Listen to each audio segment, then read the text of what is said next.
దేశ భవిష్యత్తును మార్చే వజ్రాయుధం ఓటు హక్కు. ఇంతటి ప్రాధాన్యం ఉన్న ఓటరు జాబితాలో నకిలీ ఓట్లను తొలగించి కొత్త ఓటర్లను చేర్చాలని కేంద్ర ఎన్నికల సంఘం నిర్ణయించింది. అందులో భాగంగా తెలుగు రాష్ట్రాల్లో ప్రత్యేక సమగ్ర సవరణ ప్రక్రియలో కీలక దశ ఈ నెల 24న ప్రారంభం కానుంది. 2002-2004 మధ్య జరిగిన సర్వే ఆధారంగా ఈ ప్రక్రియ కొనసాగనుంది. ప్రక్రియలోని అంశాలను వివరించడానికి ఈ సర్వేలో కీలకమైన పాత్ర పోషిస్తున్న రంగారెడ్డి జిల్లా కలెక్టర్ నారాయణ రెడ్డితో మా ప్రతినిధి వల్లభనేని రంగారావు ప్రత్యేక ముఖాముఖి. ప్రజాస్వామ్యంలో ఓటు అనేది వజ్రాయుధం లాంటిది.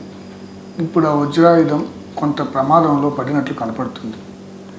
మీరు ఓటర్ అయితే మీ ఓటును మీరే నిరూపించుకోవాలి. అంటే మీరు భారతీయ పౌరుడా అన్న అంశాన్ని నిర్ధారించాల్సిన బాధ్యత మీదే. దొంగ ఓట్లు, డూప్లికేట్ ఓట్లు, చనిపోయిన వారి ఓట్లను తొలగించి నికరమైన ఓటర్ల జాబితాను రూపొందించేందుకే ఎస్ఐఆర్ ప్రక్రియను నిర్వహిస్తున్నామని కేంద్ర ఎన్నికల సంఘం చెబుతుంది. కానీ ఓటర్లలో ఈ ప్రక్రియపై ఎన్నో సందేహాలు, సవాళ్లు ఉన్నాయి.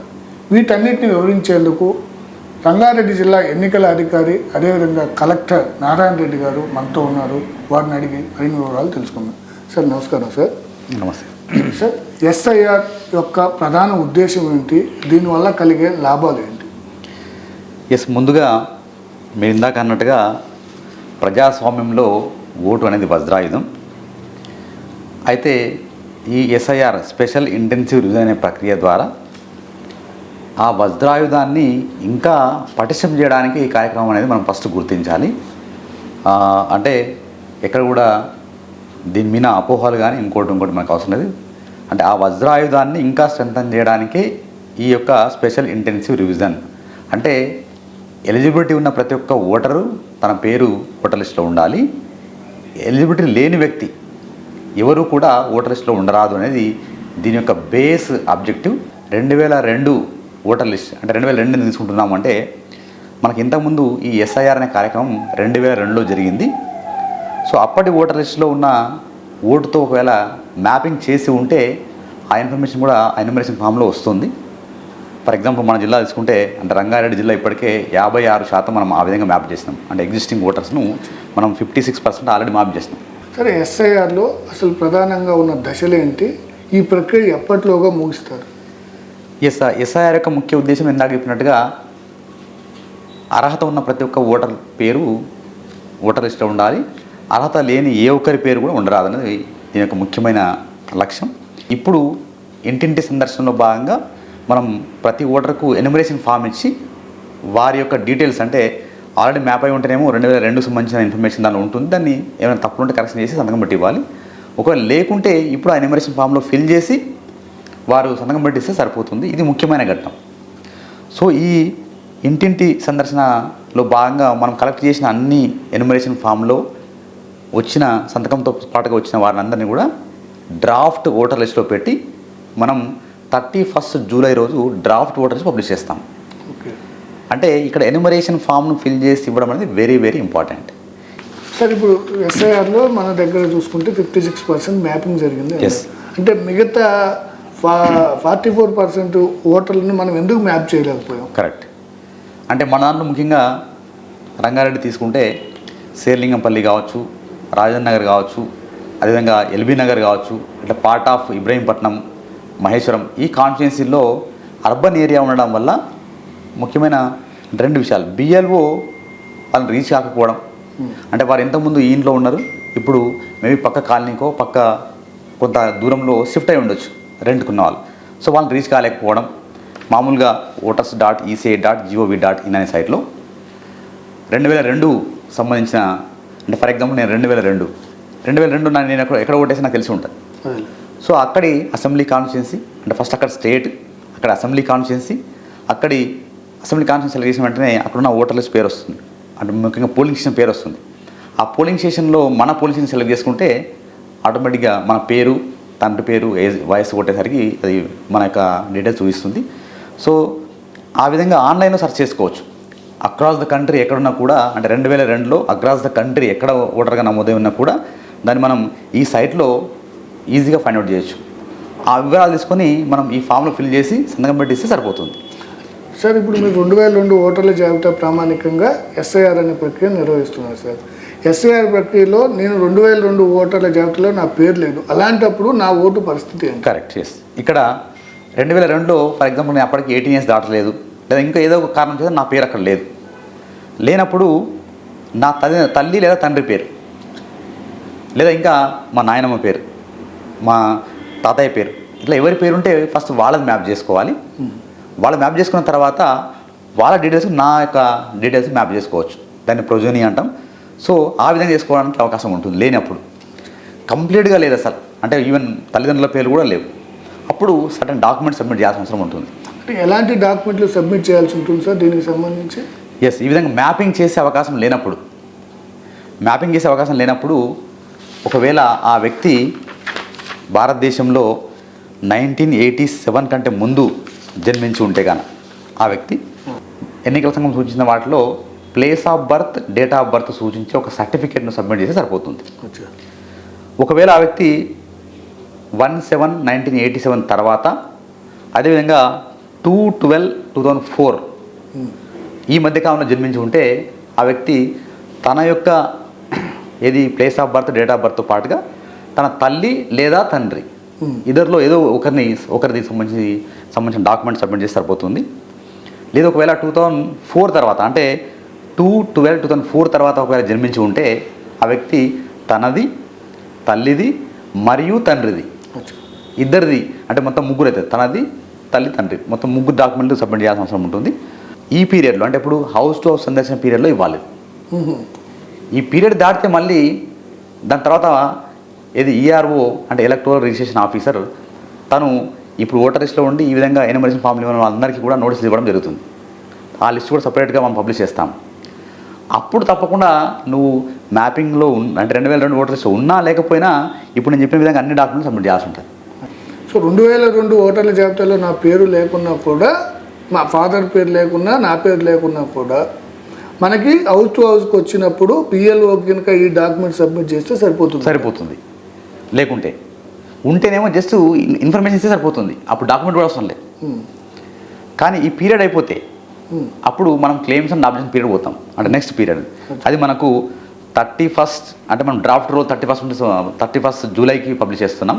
సో 31st జూలై నుంచి 30 ఆగస్ట్ వరకు ఇది క్లెయిమ్స్ అండ్ ఆబ్జెక్షన్ పీరియడ్ అంటాం. ఈ పీరియడ్లో ఈఆర్ఓ ఇండివిజువల్గా నోటీస్ ఇచ్చి తన హియరింగ్ చేయడం జరుగుతుంది. అప్పుడు దాన్ని తప్పకుండా ఇప్పుడు నేను చెప్పిన విధంగా, అంటే 87 కంటే ముందు ఉంటే తన యొక్క డాక్యుమెంట్స్, 87 నుంచి 2004 మధ్యలో జన్మించి ఉంటే తనది, తనతో పాటుగా తల్లి లేదా తండ్రిది. ఒకవేళ 2004 నుంచి తర్వాత 2004 తర్వాత జన్మించి ఉంటే తనది ఇవ్వాలి, తండ్రిది ఇవ్వాలి మరియు తల్లిది కూడా ఇవ్వాలి. సార్ మీరు 2002 ప్రామాణికం కాబట్టి 2002లో మనకి ఇప్పుడు స్టేట్స్ బైఫర్కేషన్ అయింది. మన దగ్గర ఎక్కువగా ఆంధ్ర పీపుల్ ఉండే అవకాశం కూడా ఉంది. అయితే ఆంధ్రాలో ఉన్నటువంటి ఓటర్ల జాబితాలో 2002లో ఉంటే వాళ్ళ ఓటుని ఇక్కడ మ్యాప్ చేస్తామా? ఎస్, ఇది తెలంగాణ, ఆంధ్రానే కాదు, అక్రాస్ ద కంట్రీ ఎక్కడున్నా మ్యాప్ చేస్తాం. 2002 ఓటర్ లిస్ట్ అనేది మనం అక్రాస్ ద కంట్రీకి సంబంధించి ఇందాక చెప్పిన సైట్ మనం అయితే voters.eci.gov.in అన్న సైట్ అన్నాము. ఆ సైట్లో మొత్తం కంట్రీకి సంబంధించిన 2002 ఓటర్ లిస్ట్ ఉంది. దాంట్లో స్టేట్ సెలెక్ట్ చేసుకోవాలి, తర్వాత కాన్స్టిట్యుయెన్సీ, తర్వాత పార్ట్ నేమ్, అంటే మన యొక్క పోలింగ్ ఏరియా నేమ్, మన డీటెయిల్స్ ఎంటర్ చేస్తే ఆటోమేటిక్గా వచ్చేస్తుంది. సో దాన్ని మనం జస్ట్ ఎన్యూమరేషన్ ఫామ్లో ఫిల్ చేసి సంతకం పెట్టి బిఎల్ఓకి ఇస్తే సరిపోతుంది. సో తెలంగాణ, ఆంధ్ర ఏం కాదు, మనకు అక్రాస్ ద కంట్రీ మనం చేసుకోవచ్చు. సార్ ఇప్పుడు మీరు 2002 మ్యాపింగ్ ఈ ప్రక్రియ అటు ఉంచితే, కొత్తగా 18 ఇయర్స్ దాటేవాళ్ళు ఓటర్ల జాబితాలో ఓటు చేర్చుకోవాలంటే ఎస్ఐఆర్ ప్రక్రియ ద్వారా జరుగుతుందా? ఎస్, జరుగుతుంది. ఇంతకుముందు మనం అంటే ఎక్కడైనా సరే కొత్తగా ఓటర్ జాబితాలో చేర్చాలంటే మనం Form 6 ద్వారా వారి యొక్క పేరు, అంటే Form 6 తీసుకొని ప్రాపర్గా బిఎల్ఓ వెరిఫికేషన్ తర్వాత ఈఆర్ఓకి వస్తుంది. ఈఆర్ఓ అన్ని వెరిఫై చేసిన తర్వాత వారి యొక్క నేమ్ని యాడ్ చేయాలా లేకుంటే దాన్ని రిజెక్ట్ చేయాలనేది ఈఆర్ఓ డెసిషన్ తీసుకోవడం జరుగుతుంది. ఇప్పుడు ఎవరైనా ఆ విధంగా చేసుకోవాలనుకుంటే తను Form 6తో పాటుగా తను ఒక డిక్లరేషన్ ఇవ్వాల్సిన అవసరం ఉంటుంది. అంటే ఆయన ఆ Form 6తో పాటు ఒక డిక్లరేషన్ సబ్మిట్ చేస్తేనే ఆయన ఆ యొక్క Form 6ను ఎంక్వైరీ చేయడం జరుగుతుంది. ఈ డిక్లరేషన్లో క్లియర్గా ఏంటంటే సేమ్ మళ్ళీ తండ్రి లేదా తల్లికి సంబంధించిన 2002 ఓటర్లకు సంబంధించిన ఇన్ఫర్మేషన్ రాయాల్సిన అవసరం ఉంటుంది. దాంతోపాటుగా నేను ఇంకెక్కడ కూడా నమోదు కాలేదు, ఓన్లీ ఈ ప్లేస్లో మాత్రమే నేను రిజిస్టర్ అవుతున్నాను. సో ఎక్కడైనా నమోదు అయితే మీరు నా మీద పీనల్ యాక్షన్ తీసుకోవచ్చు. అనే ఆ డిక్లరేషన్లో క్లియర్గా రావడం జరుగుతుంది. దాంట్లో రిప్రజెంటేషన్ ఆఫ్ పీపుల్స్ యాక్ట్ దానిలో ఉన్న సెక్షన్ 31 ప్రకారంగా ఒకవేళ నేను అంటే ఈ ఒక్క ప్లేస్లోనే నమోదు చేసుకుంటాను, నేను ఎక్కడ కూడా చేసుకోవట్లేదు, ఏమైనా తప్పని తేలితే మీరు ఆ సెక్షన్ 31 ప్రకారం యాక్షన్ తీసుకోవచ్చు అనే డిక్లరేషన్ ఇచ్చిన తర్వాత మాత్రమే ఆ ఫామ్ ప్రాసెస్ చేయడం జరుగుతుంది. సార్, ఇప్పుడు కుటుంబంలో ఒక వ్యక్తి ఉపాధి కోసం ఇతర రాష్ట్రాల్లో కానీ ఇతర ప్రాంతాల్లో కానీ ఉంటారు, కుటుంబం అంతా ఇక్కడ ఉంటుంది. అలాంటి సమయంలో ఆ వ్యక్తి యొక్క ఓటును ఎలా నిర్ధారిస్తారు? దానికి ఏమైనా ఫామ్ సమర్పించాల్సి ఉందా? ఎస్, ఇక్కడ మనకు మనకు ఎన్యుమరేషన్ ఫామ్ అనేది మనకు కుటుంబ యజమాని, కుటుంబ పెద్ద కూడా సబ్మిట్ చేయొచ్చు, లేదా 18 years దాటిన వ్యక్తి కూడా, అంటే కుటుంబంలో ఎవరైనా 18 years దాటిన వ్యక్తి కూడా దాన్ని సబ్మిట్ చేయొచ్చు, ఇబ్బంది ఏమి ఉండదు. మనం ఎప్పుడు కూడా అంటే ఎలక్షన్ కమిషన్ యొక్క నిబంధనల ప్రకారంగా టెంపరీ మైగ్రేషన్ను మనం ఎప్పుడు పర్మనెంట్ మైగ్రేషన్గా ట్రీట్ చేయం. టెంపరీ మైగ్రేషన్ను మనం తప్పకుండా దాన్ని అక్కడ ఆయన యొక్క ఆర్డినరీ రెసిడెంట్గానే ట్రీట్ చేస్తాం. అంటే మనం ఓటు హక్కు అనేది ఒక వ్యక్తి భారత పౌరుడై ఉండి 18 years దాటి ఉండి ఒక ప్రాంతంలో ఆర్డినరీ రెసిడెంట్గా నివసిస్తూ ఉంటే ఆ ప్రాంతంలో ఆయన ఓటర్గా నమోదు చేస్తాం. సో ఇక్కడ టెంపరీ మైగ్రేషన్ ఎప్పుడు కూడా మనం ఆయన లేడు అనే దానికి తీసుకోము, ఆయన అక్కడ ఆర్డినరీ రెసిడెంట్గానే ట్రీట్ చేసుకుంటూ ఆయన ఓటర్ని అక్కడే ఉంచుతాము. సో ఇక్కడ కూడా మైగ్రేషన్ వల్ల ఎలాంటి ఇబ్బంది ఉండదు.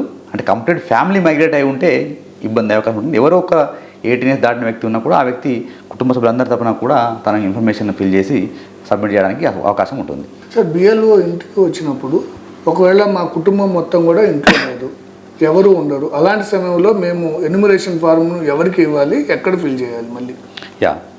ఇక్కడ ఈ 1 month పీరియడ్లో అంటే 25th June నుంచి 24th July వరకు బిఎల్ఓ తప్పకుండా 3 సార్లు, అంటే ఒకవేళ డోర్ లాక్ ఉంటే, ఎవరు లేకుంటే ఫస్ట్ సార్ వస్తారు, డోర్ లాక్ అని రాసుకుంటారు, మళ్ళీ సెకండ్ టైం వస్తారు, మళ్ళీ డోర్ లాక్ రాసుకుంటారు, మళ్ళీ థర్డ్ టైం, అంటే ఈ విధంగా 3 సార్లు వచ్చే అవకాశం ఉంటుంది. 3 సార్లు మీరు ఎప్పుడైనా సరే బిఎల్ఓకి ఇచ్చే అవకాశం ఉంటుంది. లేదా మీరు నేరుగా బిఎల్ఓ ఆఫీస్కి వెళ్ళి, ఫర్ ఎగ్జాంపుల్ మనం బిఎల్ఓ అంటే అంగన్వాడీ టీచర్ కానీ లేదా అక్కడ పనిచేస్తున్న పంచాయతీ సెక్రటరీ కానీ వీళ్ళు ఉండే అవకాశం ఉంటుంది. లేదా నేరుగా మీరు అందుబాటులో ఉన్నప్పుడు డైరెక్ట్గా బిఎల్ఓ ఆఫీస్కి వెళ్ళి కూడా సబ్మిట్ చేసుకోవడానికి అవకాశం ఉంటుంది. ఇకపోతే సార్, ఎన్యుమరేషన్ ఫార్మ్ను ఆన్లైన్లో కూడా అప్లై చేయొచ్చు అని అంటున్నారు సార్. ఆన్లైన్లో అప్లై చేసేటప్పుడు మా దగ్గర ఎలాంటి ఫార్మ్స్ ఉంచుకోవాలి, దానికి ఏమైనా అప్లోడ్ చేయాల్సిన అవకాశం ఉందా, అవసరం ఉందా? ఎస్, ఎన్యుమరేషన్ ఫామ్ అనేది ఈవెన్ ఆన్లైన్లో కూడా నేను ఇందాక చెప్పిన సైట్లోనే, అంటే voters.eci.gov.in అనే సైట్లో ఈ ఎన్యుమరేషన్ ఫామ్ ఫిల్ చేసే అవకాశం ఉంటుంది. ఆన్లైన్ సబ్మిట్ చేసింది ఆటోమేటిక్గా బిఎల్ఓ యాప్కి వస్తుంది. బిఎల్ఓ మళ్ళీ ప్రింట్ తీసుకొని మళ్ళీ మీ దగ్గరకు వచ్చి ఒకసారి వెరిఫై చేసుకొని మీతో అక్కడ ప్రాపర్ ఎంక్వైరీ చేసుకొని రావడం జరుగుతుంది. కాబట్టి ఆ విధంగా కూడా సబ్మిట్ చేయొచ్చు. సబ్మిట్ చేసిన దాన్ని కూడా మళ్ళీ కన్సర్న్ బిఎల్ఓ వెరిఫికేషన్ అనేది జరుగుతుంది. సార్, ఇప్పుడు జరుగుతున్న ఎస్ఐఆర్ ప్రక్రియలో ఆధార్ను ఏమన్నా లింకు చేయడం జరుగుతుందా? దీంట్లో ఆధార్ లింకు చేయడం వల్ల ఇంకేదైనా ఇబ్బందులు వచ్చే ఆస్కారం ఉందా? ఇక్కడ ఆధార్ అనేది ఆప్షనల్ మనకు, కాబట్టి ఆధార్ అనేది స్వచ్ఛందంగా మనం అడుగుతాం. ఆ ఓటర్ని అడిగితే స్వచ్ఛందంగా ఓటర్ ఇస్తే తీసుకుంటాం, తన యొక్క ఓటుకు లింక్ చేస్తాము. ఒకవేళ ఇవ్వకుంటే కూడా దాన్ని ఏం అనర్హత కింద ట్రీట్ చేయము. కాబట్టి ఆధార్ అనేది ఆప్షనల్, ఇస్తే తన యొక్క ఓటర్కు మనం దాన్ని లింక్ చేసే అవకాశం ఉంటుంది. ఎస్ఐఆర్ ప్రక్రియలో రాజకీయ పార్టీల పాత్ర ఏ మేరకు ఉంది, వాళ్ళ ఏజెంట్స్ ఎంతవరకు మనకి సహకరిస్తారు? ప్రస్తుతం ఇప్పటికీ మేము పొలిటికల్ పార్టీ వాళ్ళతో చాలా వరకు 2-3 మీటింగ్లు అయినాయి. మళ్ళీ ఇప్పుడు ఈఆర్ఓ లెవెల్లో కూడా మీటింగ్స్ నడుస్తూ ఉన్నాయి. అన్ని రాజకీయ పార్టీలు కూడా ఈ ఎస్ఐఆర్ మీద చాలా ఫోకస్డ్గా ఉన్నాయి. వారు కూడా వాళ్ళ యొక్క సిబ్బందిని ట్రైన్ చేసుకుంటున్నారు. అన్ని రాజకీయ పార్టీలు నాకు విజ్ఞప్తి ఏంటంటే, ముఖ్యంగా ఈ పీరియడ్ 25 June నుంచి 24 July అనేది వెరీ వెరీ ఇంపార్టెంట్ పీరియడ్. ఆ పీరియడ్లో ప్రతి ఒక్క రాజకీయ పార్టీకి కూడా ఎక్కడో గ్రామ స్థాయిలో, మండల స్థాయిలో కాదు, బూత్ స్థాయిలో ఒక ఓటర్ యొక్క డీటెయిల్స్ ప్రాపర్గా ఎన్యుమరేషన్ ఫామ్లో ఫిల్ చేసి మళ్ళీ బిఎల్ఓకి ఆ ఎన్యుమరేషన్ ఫామ్ వచ్చే విధంగా చూడాల్సిన బాధ్యత మనందరి మీద ఉంది. సార్, మీరు ఎస్ఐఆర్ ప్రక్రియలో ఈ 4 రోజుల పాటు జరిగే పీరియడ్లో కనుక మేము ఎవరు లేకపోతే తర్వాత ఎలాంటి ఇబ్బంది వస్తుంది, మేము ఎవరిని అప్రోచ్ కావాలి? ఇక్కడ మనకు ఈ హౌస్ టు హౌస్ విజిట్ అంటే ఏదైతే ఇంటింటి గణన కార్యక్రమం మనకు 25 June స్టార్ట్ అయ్యి 24 July ముగుస్తుందో, ఈ పీరియడ్లో మా రిక్వెస్ట్ ఏంటంటే ప్రతి ఒక్కరు కూడా తమ యొక్క ఓటును 2002 ఓటర్ లిస్ట్తో కంపేర్ చేసుకొని వాటిని ఎన్యుమరేషన్ ఫామ్లో ఫిల్ చేసి సంతకం పెట్టి బిఎల్ఓకి ఇవ్వమని మేము కోరుతా ఉన్నాం. This is the best period. అంటే దీనిలో ఎలాంటి డాక్యుమెంట్ అడగం మిమ్మల్ని. ఓన్లీ ఇన్ఫర్మేషన్ మాత్రమే అడుగుతాం. మీరు అన్నట్టుగా ఒకవేళ ఇందులో మిస్ అవుతే కొంత క్రిటికల్గా ఉంటుంది. అంటే మిస్ అవుతే ప్రాసెస్ అనేది బిఎల్ఓ స్థాయి దాటి ఈఆర్ఓ లెవెల్కి వెళ్తుంది. సో ఈఆర్ఓ లెవెల్లో అప్పుడు ఏమవుతుందంటే ఈఆర్ఓ ఎవరైతే మిస్ అయ్యారో అంటే ఇన్ఫర్మేషన్ సబ్మిట్ చేయలేదో వాళ్ళందరికీ నోటీస్ ఇవ్వడం జరుగుతుంది, లేదా తప్పుడు ఇన్ఫర్మేషన్ ఇచ్చినా కూడా జరుగుతుంది. ఈ డాక్యుమెంట్స్ అనేవి అంటే place of birth, date of birth, అంటే మేబీ బర్త్ సర్టిఫికేట్ కావచ్చు, ఇంకోటి కావచ్చు, అది ఇప్పుడున్న పిల్లలకు ఉండొచ్చు, కొత్తగా ఉన్న యంగ్ జనరేషన్కి ఉండొచ్చు. కానీ పాత వాళ్ళకు బర్త్ సర్టిఫికేటో లేదా అట్లాంటి వాటిని అప్పుడున్న గవర్నమెంట్ డాక్యుమెంట్స్ ఏమైనా తీసుకోవాలంటే కష్టమయ్యే అవకాశం ఉంటుంది. అప్పుడు వాళ్ళు ఆఫీసుల చుట్టూగా తిరిగే పరిస్థితి రావచ్చు. సో అది రాకుండా ఉండాలంటే మనం ముఖ్యంగా ఈ పీరియడ్లో అంటే ఇంటింటి గణన అనే పీరియడ్ అయితే ఉందో 25 జూన్ నుంచి 24 జూలై వరకు ఈ పీరియడ్లోనే పర్ఫెక్ట్గా ఉపయోగించుకుంటే తర్వాత మనకు ఇబ్బంది వచ్చే అవకాశం ఉండదు.